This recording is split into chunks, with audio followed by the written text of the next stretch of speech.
Ayan na si Sas. Okay. Ayan na ang lola niyo. Alright. Nako, baby girl, ayan. Kailangan mo nang ilabas dito. So, kinuchika ko na. Okay. So, sabi ko kanina, di ba, ito yung nag-offer sa atin ng kalahating milyon. Ikaw ba? Patay ko naman to. Ikaw ba? Di ba? Ito magkasabay tayo inoperan. O, new hair ka ha? Anong drama yan? Oo. Alam mo naman, kailangan tayong handa sa pakikipaglaban. That's correct. Okay, kwento mo sa mga palangga. O, Okay, tayo inopera ng kalahating milyon ng certain David Bowie at ito daw ay galing kay Kumar. Yes. Actually, sabay-sabay kasi kami niyang kinontak. Yes. Ako, si Maharlika, saka si Pebbles. Ako kasi hindi ko siya kinakausap. Kasi napupunta sa spam yung message niyan. So, ginawa niyan, kasi meron ako mga friends. Siguro tiningnan-tingnan niya yung mga comment section ko sa page ko, ay sa Facebook ko. Tapos nakita niya may mga common friend kami. Aha. So meron kasi akong friend na kumakanta sa nasa comedy bar. So medyo sikat siya, yung isang member ng Mistress. So high school, kabarkada ko talaga ng grade school. Okay. So yun yung unang kinontak na, ang sabi is, yung isa kong, so dalawa kong friend yan, yung isa, yung sinabi na,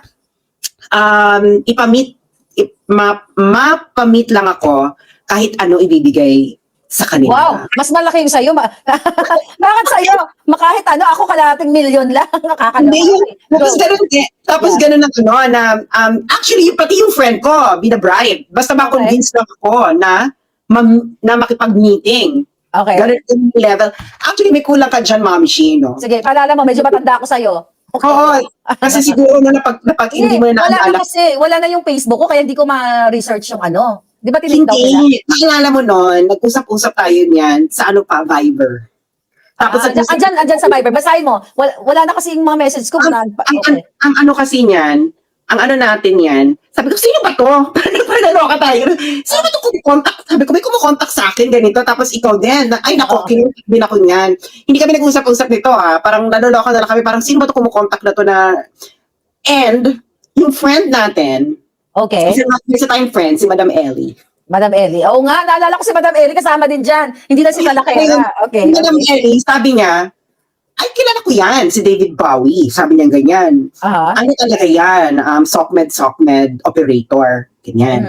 Tapos, sandali, ipupull up ko lang yung message. Buti ka pa, dyan lahat ng ebidensya ko nawala na. Oo, kasi nung sinabi talaga ni Morales, sabi ko, parang narinig ko na itong Kumar, Indian Kumar. Siguro naman, syempre, hindi, ang tagal na nito, madam, 1 year ago. Kaya nga, hindi ko na nga maalala, di ba? Tapos, ako nga, hindi ko, naloka nga ako sa'yo, hindi mo to nawala kasi nag-change ako na nawala na, binabalikan ko. Hinanap ko yung messages na, sabi ko, saan ba yun? Hindi ko makita. But anyway, ayan, buti nandyan ka. Baka yun yung sa old mo. Kasi sinend mo kasi ito sa Viber sa amin, tapos pinakita mo yung message mo. So, okay, pakita natin ang bonggang-bongga yan. Ang tagal na kasi ito last year. Exactly, over a year ago. So, at tapos si Morales, pipigain ni Jinggoy na, bakit di mo naalala? 12 years ago? Kaloka. Kasi napaka-ano kasi nito napaka-random. Yeah, tapos, yeah. Ano makakala natin na magiging relevant pala itong James Kumar na ito?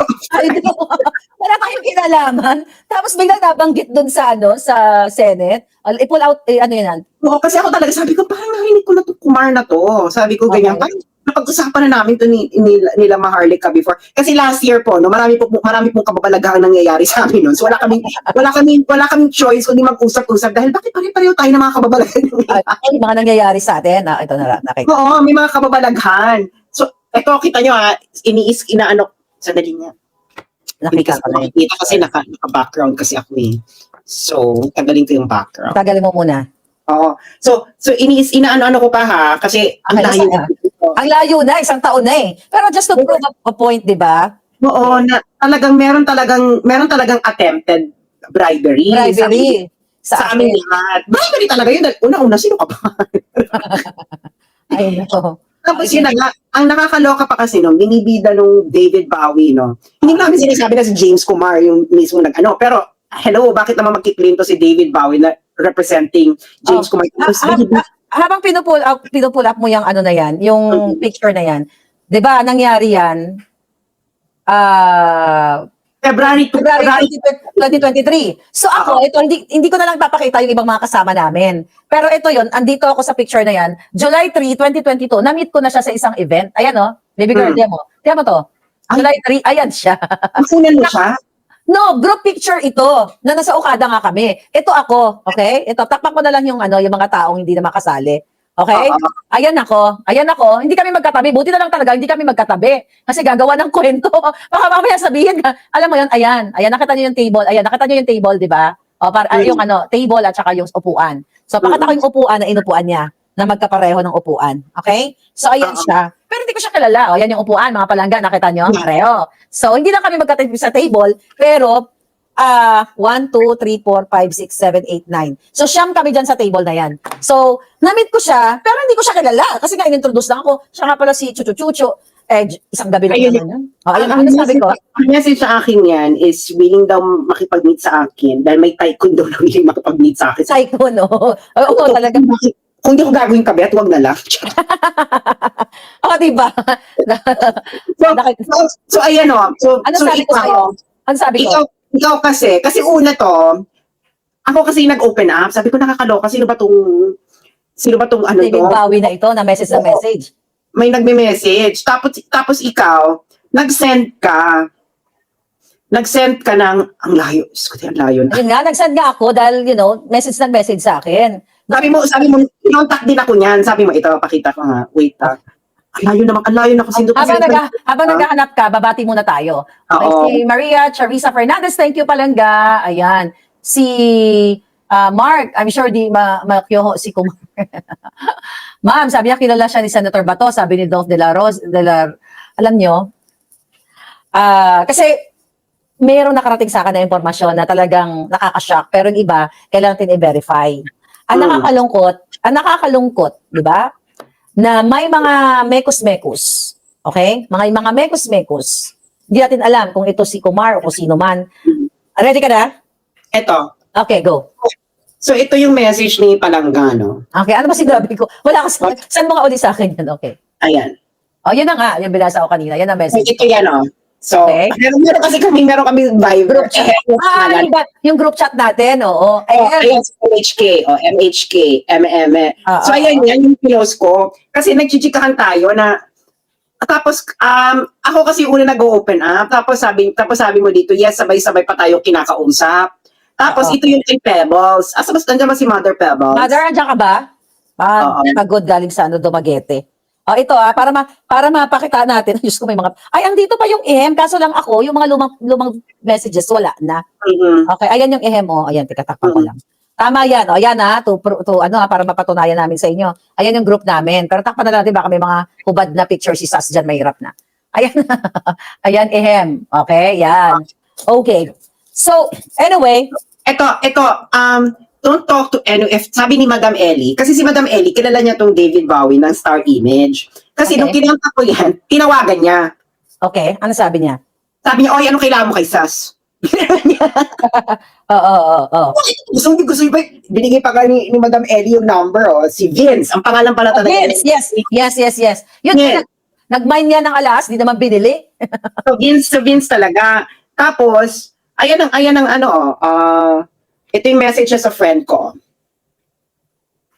Di ba? So, ang sayo talaga, kahit ano, ang sa akin, kalahating milyon. Di ba, sinabi ko sa'yo? Wala nakalagay sa akin. So, parang tutulungan daw ako, ganyan, etc. Sabi ko, hindi naman ako nangangailangan. Kaya nga, sabi sa akin, go ahead. Ito yung message siya kay Pebbles. Sabi niya, sent you DM on Viber. Ayan, Viber number ko, Pebbles. Okay po. Ayan. Sabi niya, sent you DM on Viber. Kung nasa SG pa si Maharlika, puntahan natin bukas agad. Book agad kami. May sarili kaming booking agency. June ka, syempre, sana available ka. Yes, natatandaan ko yan. Kasi from Singapore, nasa Japan na ako niyan. Kaya sabi ko, nasa Japan na ako. Tama. Yeah, naalala ko yan. So, yan ang ano niyan. So, yun yung, tapos, kailangan mo tong halukayin. Bigay mo sa akin yan. Kasi, ang sinabi dito ni Madam Ellie, una kinausap ni Madam Ellie, kinato pala kay Madam Ellie, sabi mo kay Madam Ellie, may ipapaano rin pala may ipapagurgur daw sa'yo na Yes. kinap. Oo. Yes, naalala ko. Kaya pala ako bibigyan yan kasi may ipapagurgur sa akin, may papaboljak na Indian, kasi nga, baby girl, hindi ko na makita yung message dahil nga, tinake down nila yung page. Kasi tulungan mo, kasi lola na ako. Remind me, para malaman ng taong bayan, yes, pero natatandaan ko yun. Napaya pala ako gustong bigyan ng kalahating milyon, may papagurgod na Indian din, na kapwa nila, Mekus-Mekus. Yes. Sabi ko, ano to? So parang, tapos sabi niya, iba naman offer daw sa kanya, expose daw ng isang Indian national na nag-extort ng Indian community. And this Indian national is connected to BA. Babayaran daw siya 500K and same as yung Mother Pebbles Kunanan and RRS. May babaeng ahas, right? Oo. May babaeng ahas kay Lisa. Sabi niya, napakakulit nila, sabi ni Madam Ellie. Sabi niya, ops yan. So, ino-ops, dito yung sabi, ano ba ino-ops tayo ng mga to? Yung makipagkita, tapos bibigyan ka ng anda, tapos kukunan, tapos i-expose ka na, ay, kita mo, nag-ikeme. Mabayaran, gagawin bribery to. Tapos, nakaloka pa kasi nun, sabi daw, yung Indian National daw, ay connected to BA. I-expose, sino yung i-expose? Si Kumar or si Kumar ba yung i-expose? Kasi ang connected kay BA, kaya yun ang code namin palangga sa group, babaeng ahas. Kasi ang connected kay BA, si Kumar. So, sinong ipapagurgur sa akin? Si Kumar. Hindi nga, di ba parang, ang weird nga nung tapos, sabi daw is, parang connected daw to kay Albi. Itong Benitez?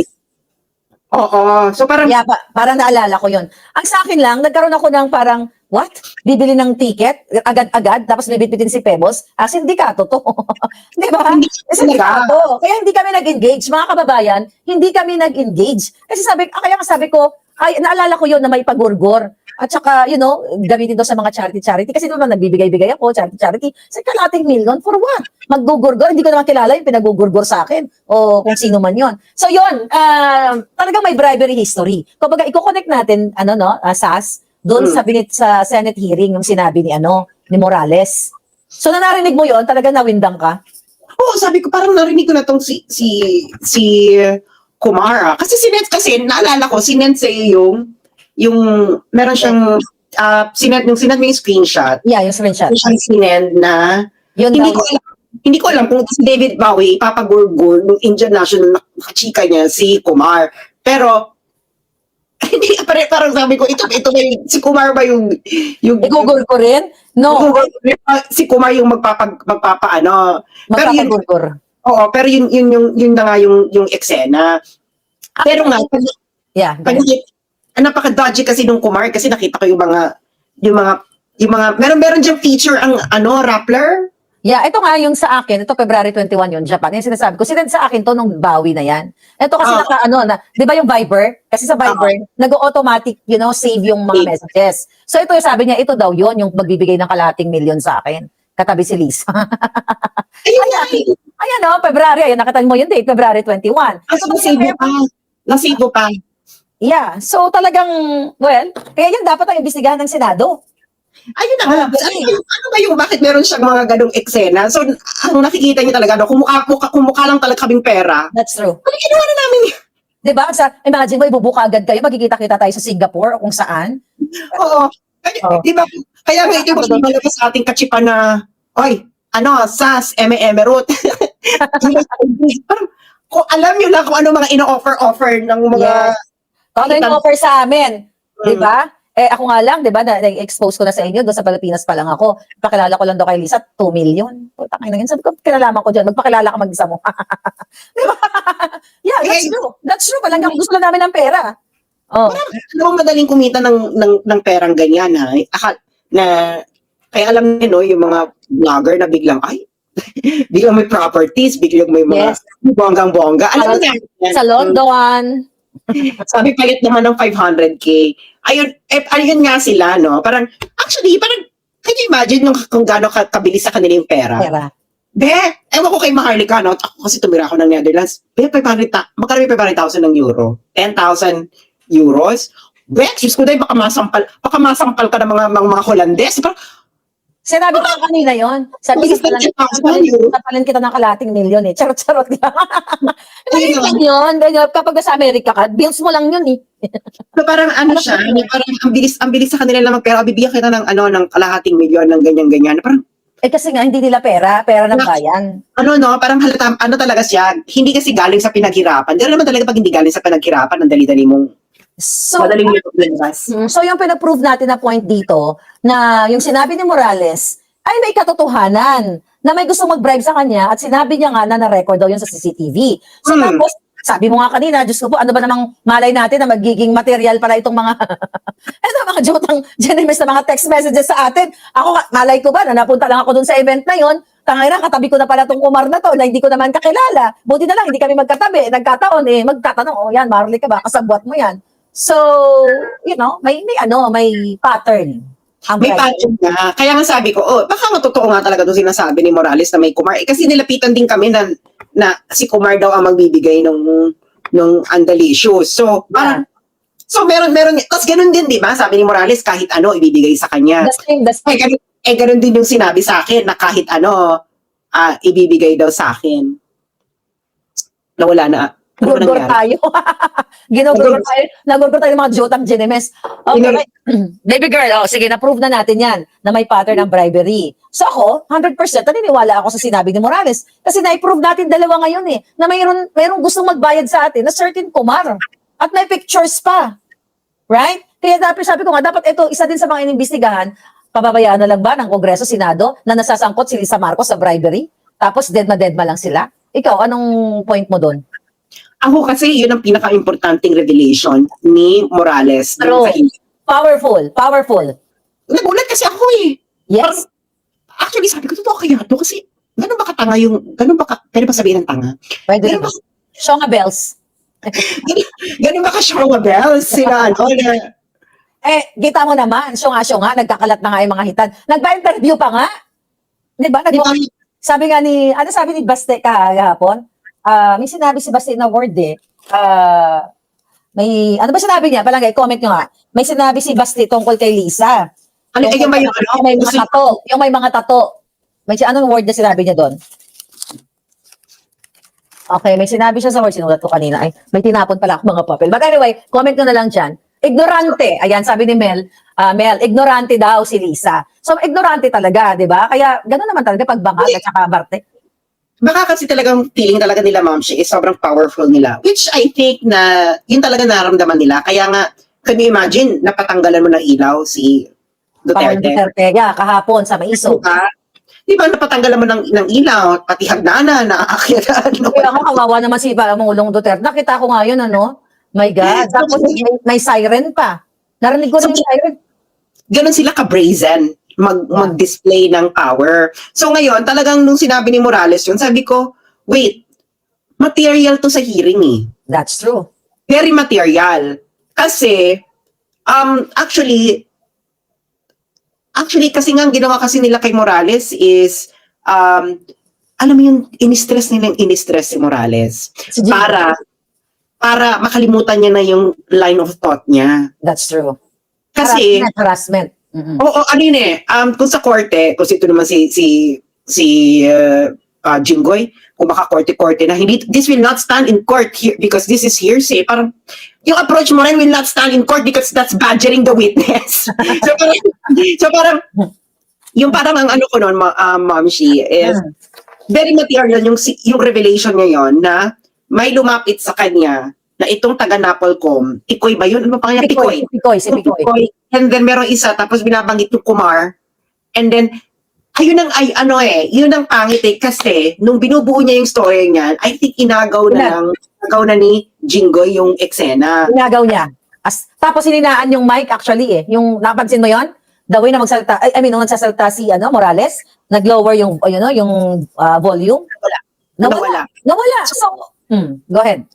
So ganun yung ano ko na, this is very material kasi bakit may lumalapit sa kanya na tumigil na siya sa pagbibigay ng statement kung walang substance walang weight yung mga pinagsasabi niya o walang substance, walang dating, tama. Oo. So dapat dapat pinigayon ni Bato kasi this is already in relation to the safety of your resource person Lalo na may sinabi si Morales, may binanggit dun sa kanya na papatayin yan, referring to him. Pero ang nakakalungkot, wala pang mga security, kasi tinanong ko siya, I think interview ko siya, wala man lang gobyerno para sa kanya na magprotekta. Pinoprotektahan siya from bahay papuntang Senate. Pero ngayon, kahit sino pwede nang gumurgor sa kanya. Pero ang kagandahan lang, na put on record niya na pag may gustong gumurgor sa kanya, walang iba kundi si Marcos Jr. Sandali, nasave ba niya yung CCTV? Naka-safety na? Yun yung sinabi niya, di ba? I hope so. Agent naman yun, definitely, nakasave na yun. Malay mo, biglang isend sa'yo sa akin. Pero bakit hindi? Dapat si Bato pinakuha niya yon eh. Okay, yun. Yan ay push natin kasi nanonood ang Senado ngayon. Ayan, Senator Bato. Total may mga staff kayo. Ipakuha mo yung CCTV, yung sinasabi ni Morales, para kung gusto niyo siyang atakihin, yung kredibilidad niya, kung siya ay sinungaling o hindi. Right? Para marinig ng taong bayan kung siya ba ay naggawa-gawa lang ng kwento o talagang nag-exist yung CCTV na binabanggit si Lisa, si Kumar at yung certain Picoy. O, ayan na. Diba? So, ang maganda, sabi niya yung CCTV daw ay may audio. Audio. Oo. So yun ang kinaganda doon. So kailangan talagang mapakita yan. Kasi bakit siya i-bribe? Bakit papayagan ni Senator Baton na yung resource person niya, it's may lumalapit para i-bribe? Kasi ano yan eh, kumbaga, parang obstruction of justice yan eh. Kasi hindi naman sila Bribery. Bribery. Ayaw ni Jingo yung bribery. Ayaw ni Jingo allergic siya kasi convicted siya eh. Ay, hindi. Kung hindi man sila, syempre, hindi nga sila korte, i-refer, diba, sa proper, saan ba yan? DOJ o kung saan man. Pero pinatawag na yun si James Kumar. Kaya kung nakikinig man si Agent Morales, sa May 13, pag nandun na si James Kumar sa kanyang isa, dali niyo po yung CCTV para talagang, para hindi ka lang, laway. Na parang, Your Honor, exhibit, roll VTR. Yes, exhibit 1, 2, 3, 4, 5. O, di ba? Hindi, pero ito yung advice natin kay Mr. Morales. Kung nakikinig siya ngayon, syempre, di ba, ayaw nga siya paatinin doon sa hearing. I-forward nyo na po yung copy ng CCTV sa mga taong mapagkakatiwalaan nyo. For sure, ginawa niya na yan, di ba? Kasi nga gusto nga siyang di ba, pwede siyang gurgurin. Tapos in-expose niya. Kawawa, actually, yung kanyang sitwasyon, nasa peligro siya eh. Kaya nga dapat ang government mismo, sabi ko, hindi na dapat manghihi si Morales na siya yung mag-initiate na, sir, kailangan ko ng protection. Di ba dapat ang Senado at ang gobyerno mismo mag-offer sa kanya ng protection. Whatever protection na pwedeng ibigay sa kanya. Pero yun na nga, no? Lahat naman tayo dito, gusto lang natin we just want to know what really happened and then yung truth. Kung hindi naman talaga pulboronic yung presidente, edi okay, fine, let's move on. Pero bakit kailangan ng ganito na maraming eksena na ang daming delay in tactics? Napakasimple lang naman ito, no? Mother Dragon, ikaw pa pag inamon kita, Mother Dragon, durugista ka daw, magpa-hair follicle ka nga. Yeah, kunin mo na lahat ng buhok ko. Go! Parte na katawa kung may buhok, kumuha ka. Diba? Ay, no. Kaya nga, gusto mo.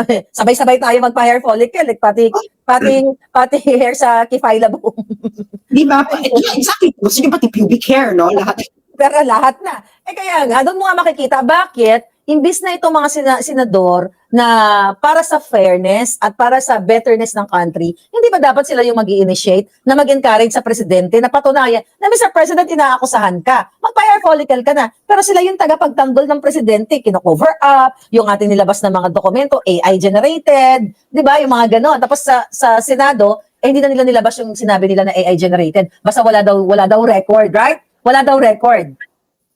Actually, maganda yung pagkakabalanse doon ni Senator Bato. Hello, Senator Bato, kung nanonood yung staff mo, alam mong meron kaming kurot sa puso ngayon, no? Pero umaasa pa rin.